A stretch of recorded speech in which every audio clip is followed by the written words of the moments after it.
Olá! É cada vez maior o número de brasileiros que decidem deixar o país e encarar uma nova vida no exterior. Mas, para quem tem filhos, essa escolha precisa levar em consideração outros fatores além das oportunidades de emprego. Educação, qualidade de vida, segurança, direitos de convivência em caso de separação dos pais. Tudo isso precisa ser avaliado. Em Portugal, por exemplo, o acesso às escolas é garantido a todas as crianças, mas a educação não é totalmente gratuita. A Flávia mora em Lisboa com o marido e conta como matriculou o filho na creche portuguesa aos 3 meses de idade. Flávia, como funciona aí?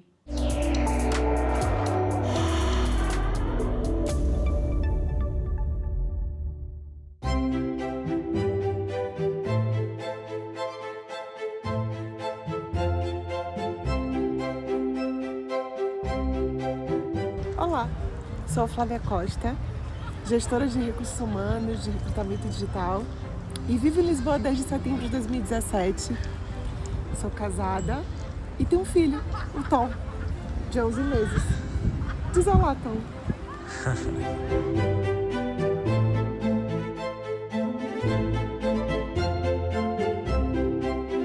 Quando o Tom nasceu e fez 3 meses, eu entrei em contato com uma creche aqui do bairro, que era creche e pré-escola, ou seja, ela vai de 0 a 6 anos. E uma semana depois, eu recebi a ligação de que eu estava contemplada com uma vaga para o Tom. E foi muito rápido, mas essa não é a realidade de Portugal. E quando chegou o momento do Tom ir para a creche, que foi com 5 meses e meio, como qualquer mãe e mãe de primeira viagem, eu estava muito receosa, né, de como seria a adaptação dele. A creche ela abre às 7 da manhã e fecha às 7 da noite. Eu não deixo o Tom nesse horário completo lá, mas é o horário que funciona. E faz toda a parte de alimentação lá, de atividades. Quando nós inscrevemos o Tom para essa creche pré-escolar, tínhamos pago uma taxa, né, de matrícula e depois, de acordo com a nossa renda, né, a minha e do Rodrigo, o governo estabeleceu, é uma creche pública, então o governo estabeleceu quanto que nós iríamos pagar mensalmente. E dentro desse valor que a gente pagava mensalmente, está incluso toda a parte de alimentação, enfim, a única coisa que não está incluso são as fraldas, os cremes, os lenços umedecidos, enfim. Depois, no meio do ano de 2022, o governo teve um decreto que estabeleceu que todas as crianças que nasceram a partir de setembro de 2021 tinham direito à creche gratuita. Então, atualmente, nós não pagamos nada, pagamos 0, e ainda tivemos a taxa de matrícula devolvida, reembolsada. Estamos numa creche pública, mas isso também serve para as creches particulares. É uma realidade muito importante e essa decisão foi, dentre outras coisas, porque há uma grande quantidade de jovens que saem daqui do país, de Portugal, e procuram outros países para viver. Então, também é uma forma do governo incentivar para que, com o aumento da natalidade, as pessoas também fiquem aqui em Portugal.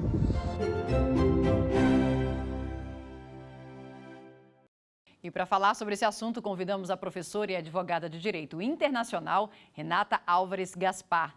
Doutora Renata, muito obrigada por aceitar o nosso convite. E eu queria saber o seguinte, a Flávia contou de uma coparticipação no momento da matrícula. Todos os países dão gratuidade para os filhos de imigrante? São muitos os países que têm essa gratuidade? Olá, muito obrigada, é um prazer estar aqui com vocês. Bem, na verdade, não são a maior parte dos países, mas sim há uma recomendação de órgãos internacionais, como a Unicef e a OCDE, de que essa educação, sobretudo essa educação pré-escolar, essa educação de creche e desses primeiros anos de vida até 3, 4 anos, que ela é muito importante para o desenvolvimento do futuro profissional e, portanto, do país. Então, a luz desse entendimento que vem baseado numa série de estudos desenvolvidos no mundo, existe uma tendência dos países oferecerem a gratuidade ou bem uma coparticipação, mas de acordo com o orçamento familiar de pai, mãe, de tutores ou cuidadores. Agora, com relação aos migrantes, as pessoas que se mobilizam e que transitam de um país a outro, em geral, dentro dos países que compõem o sistema da ONU, não há possibilidade de fazer diferença entre nacionais e pessoas migrantes. A gente já nem usa mais o termo estrangeiro, porque o termo estrangeiro ele está imbuído aí de muito preconceito, né? Então, essa nova configuração legal global determina que todas as pessoas sejam consideradas pessoas com independência da qualidade, da nacionalidade, enfim. E agora, a Flávia também contou sobre essa nova lei que tem em Portugal sobre a gratuidade para crianças que estão em creche. Essa também é uma regra mundial, levando em consideração principalmente aí a Agenda 2030, todas as metas globais que estão envolvidas aí a questão do direito à educação? Isso, excelente a sua pontuação. Os Objetivos do Desenvolvimento Sustentável, que são os objetivos que sustentam a Agenda 2030, no objetivo 4º, se determina que a educação é uma prioridade. E quando a gente fala em educação, a gente fala de educação com igualdade, educação inclusiva e educação permanente. E essa educação pré-escolar ela é importantíssima. Então, em função desses relatórios, desses últimos relatórios da OCDE e do Unicef, um é de 2017, outro é de 2019, há uma tendência dos estados a darem mais atenção a essa educação pré-escolar. Porque, veja bem, os países que concedem gratuidade ou uma coparticipação que é possível pagar, geralmente não faziam isso no ensino pré-escolar. Faziam no tempo de alfabetização, por exemplo, alguns até no sistema inteiro. A França, por exemplo, a gratuidade da educação é do começo ao fim. Né? Então, para franceses e para pessoas migrantes. Então, isso é uma tendência porque se compreende que a educação está absolutamente vinculada ao desenvolvimento. Vamos voltar agora para Portugal. A Flávia explica como é feita essa seleção da escola pelo governo português e conta ainda que até mesmo quem está em situação irregular tem direito a matricular o filho por lá. É com você, Flávia.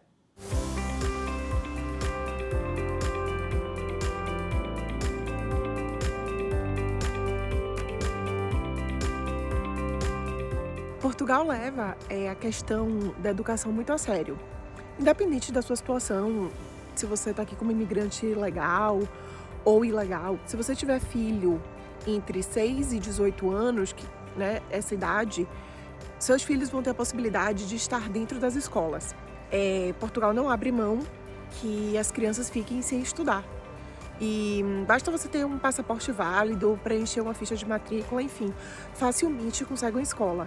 No nosso caso, o nosso filho, ele está numa creche pré-escola que vai de 0 a 6 anos e só quando ele fizer os 6 anos é que nós vamos procurar uma nova escola para ele. E nesse caso, se nós formos procurar escola pública, nós temos que procurar do nosso bairro e caso não tenha vaga no nosso bairro, é que a gente pode procurar em outros lugares. Mas se for particular, como nós iremos pagar, pode ser em qualquer lugar, né?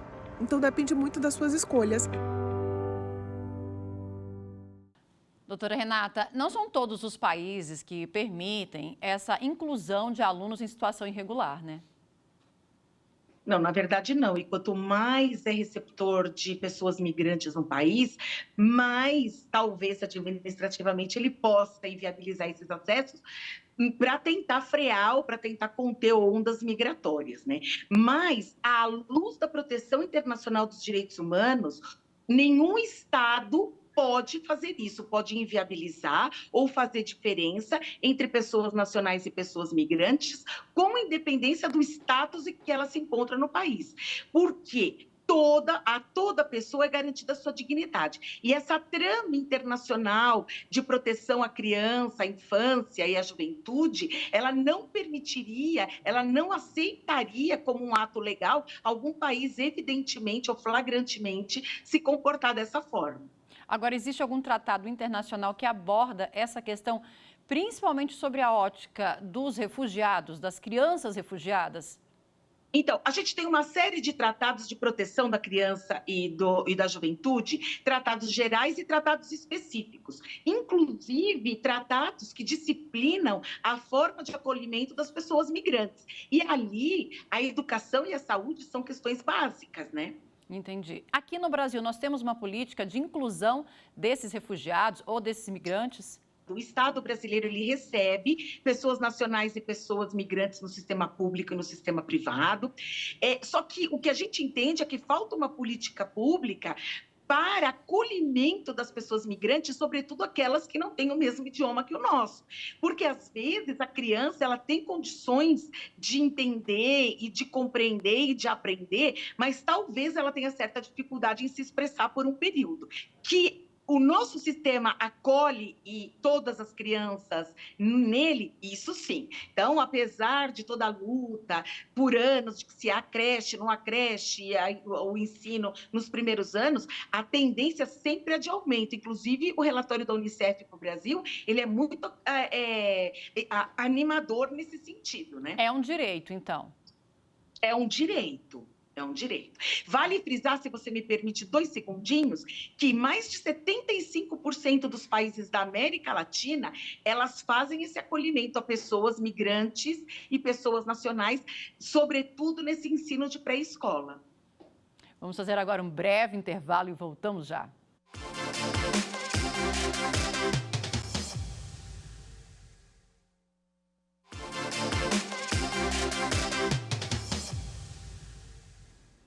O Como Funciona Aí está de volta e a gente fala agora de uma situação que ninguém espera, mas que pode acontecer com qualquer família, a separação do casal. E nestes casos, como ficam as crianças, a guarda dos filhos. A Milene mora em Beirute, no Líbano, e é casada com Ziad, um libanês. E são eles que vão contar pra gente como são as regras por lá em caso de divórcio.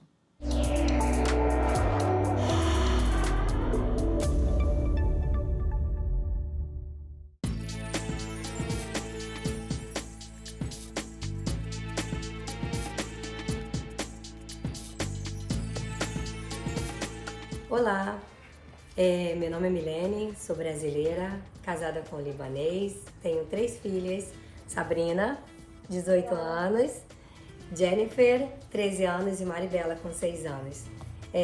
Somos casados há quase 19 anos, vamos fazer agora, e eu moro no Líbano há quase 15 anos.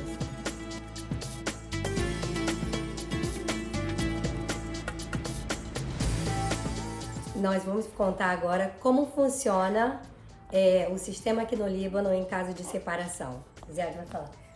Marhaba, olá, tudo bem? Sou Ziad Talmi Saliba, eu sou libanês mesmo, moro no Beirute, no Líbano, Beirute de Quene. Aí como funciona aqui? Aqui, o Líbano, foi construído em religião, tem várias religiões. Muçulmanos tem várias religiões, xiita, sunita, por exemplo, nós como cristãos tem ortodoxo, tem católica, tem maronita. Então, eu sou ortodoxo. Em caso, exemplo, vamos falar sobre separação da família. Aqui nós temos juiz que condena os roubos, que mata, mas o caso de separação, dentro da própria religião, tem um juiz que ele condena se pode separar ou não pode separar. Ele que vai falar. Eu posso, exemplo, se Deus me livre dessa palavra, se quero separar, primeira coisa que eu faço, eu vou no aeroporto, nós temos um aeroporto aqui no Líbano.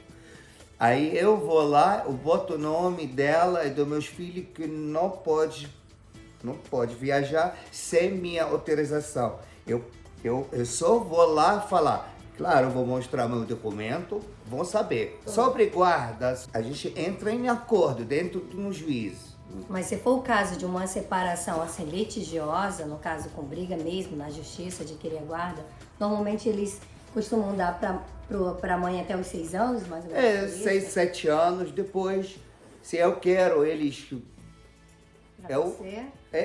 Aí ele vai ter o direito. Aqui o pai consegue com mais facilidade, pelo menos é isso. Mais que a gente uma coisa entende. que se separamos, quer ela casar, logo eu pego os filhos. Ele tem direito. Ela perde totalmente, mesmo se tem 2 anos os filhos, eu posso pegar.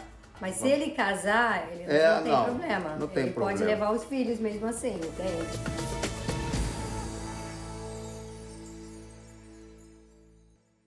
Voltamos a falar sobre esse assunto com a professora e advogada de Direito Internacional, Renata Álvares Gaspar.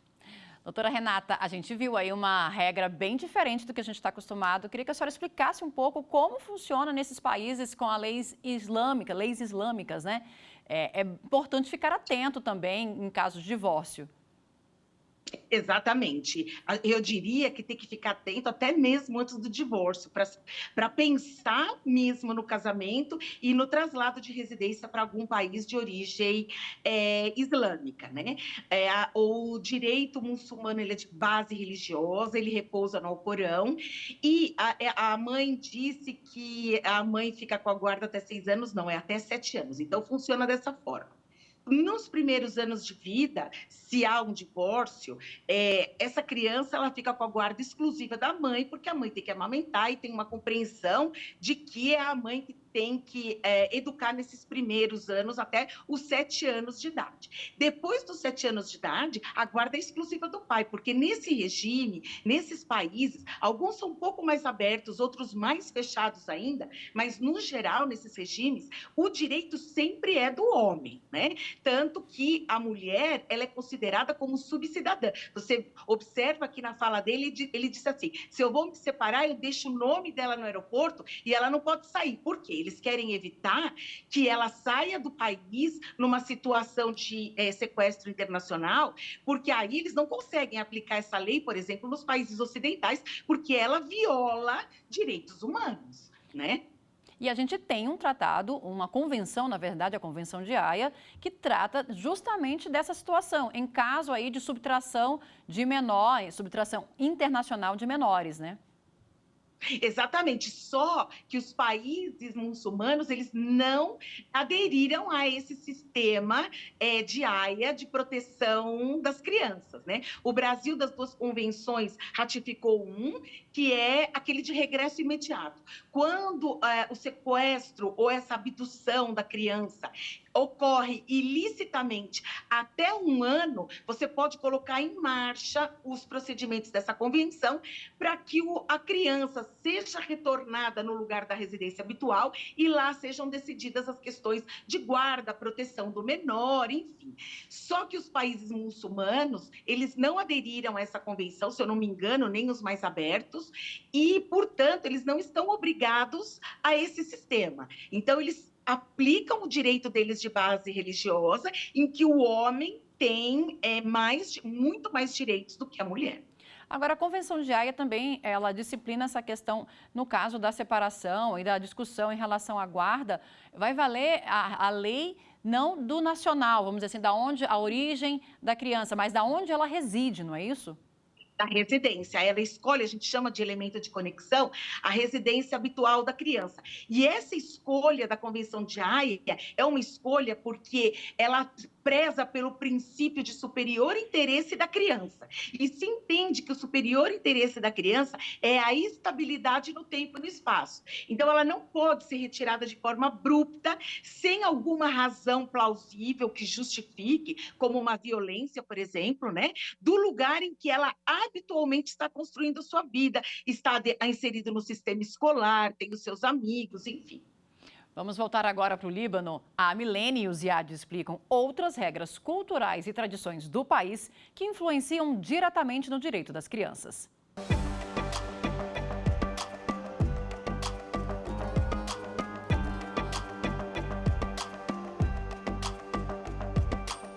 Aqui o casamento, não tem casamento no cartório, o casamento no caso, religioso. No território libanês não tem cartório, mas você pode casar no cartório, eles vão lá registrar. Fora e registrar aqui. Não tem problema, mas pessoas... aqui no Líbano não tem cartório. É sobre exemplo, como eu falei meu nome, Ziad Tome Saliba. Meu nome do meu pai e nome da família. Sempre no meio vai ter nome do meu pai. Exemplo, qual o seu nome? Eu falo, meu nome é Ziad Tome Saliba. Exemplo, minha filha, Maribela. Ela, Maribela Ziad Saliba. Mas isso, mas na identidade, eles botam nome do pai e sobrenome. Mas quando vão falar, botam logo, botam Maribela Ziad Saliba, Jennifer Ziad Saliba, Sabrina Ziad Saliba, assim. Aqui, ó, esse é um documento de família, no caso, que aqui é que entra a família, você é casada com não sei quem, com a família tal, e os filhos.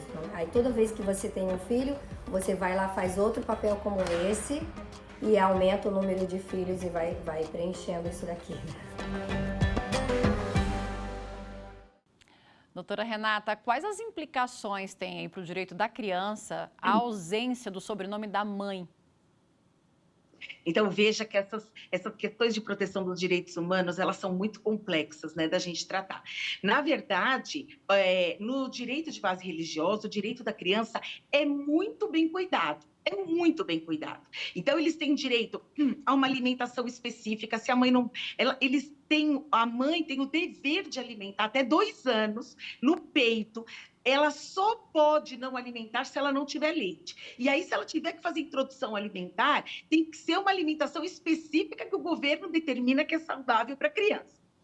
A criança, ela tem o direito à sua descendência. Então, mesmo que ela é adotada nos sistemas muçulmanos, por exemplo, a família que adota não tem o direito de apagar a descendência dela da família originária. A família originária vai sempre ser mantida. Ocorre o que nesse sistema? É que todo esse direito é vinculado ao direito paterno. Então, o que é descendência para esse direito? É da família paterna. E esta questão, para nós do Ocidente, é uma violação de direitos humanos. Porque e a mãe? E a descendência? E a ascendência materna? Ela fica apagada? Então, no caso desse sistema, pelo lugar da colocação do nome para garantir a descendência, para eles, essa ascendência e descendência, ela é só paterna. Excelente. Eu queria tratar outra questão com a senhora. É o seguinte, no Brasil, a gente tem a guarda compartilhada e ela não define o local onde essa criança mora. É permitido, inclusive, por exemplo, que um pai, um genitor more no Brasil e outro fora do Brasil? Então, essa pergunta é excelente, porque o nosso sistema, ele não conhecia a guarda compartilhada até pouco tempo, né? E agora é a regra. A regra é a guarda compartilhada. Mas como que funciona? A guarda compartilhada, ao contrário do que a imensa maioria das pessoas pensam, ela não significa que a criança vai residir uma parte do mês na casa de um e a parte do mês na casa de outro. Não. A guarda compartilhada significa que nenhum dos dois renuncia ao dever de acompanhar e decidir sobre a vida do menor. Então, quando a gente faz guarda compartilhada, a gente faz guarda compartilhada determinando a residência dessa criança numa das casas, ou paterna ou materna, dependendo ou do acordo entre partes ou da idade da criança, que aí, por algumas razões, tem que ficar com a mãe, sobretudo para amamentação. Então, nesse sentido, não há impedimento de que haja guarda compartilhada com pais que residam em países diferentes. Inclusive porque esse sistema atual de comunicação, ela permite que a gente regulamente visitas até por esse meio eletrônico ou pelas plataformas como Zoom, Meet, seja ela qual for, que permite videoconferências online. Que fique claro, então, que é o compartilhamento de responsabilidades. É possível, por exemplo, usar a tecnologia para fazer esse compartilhamento, por exemplo?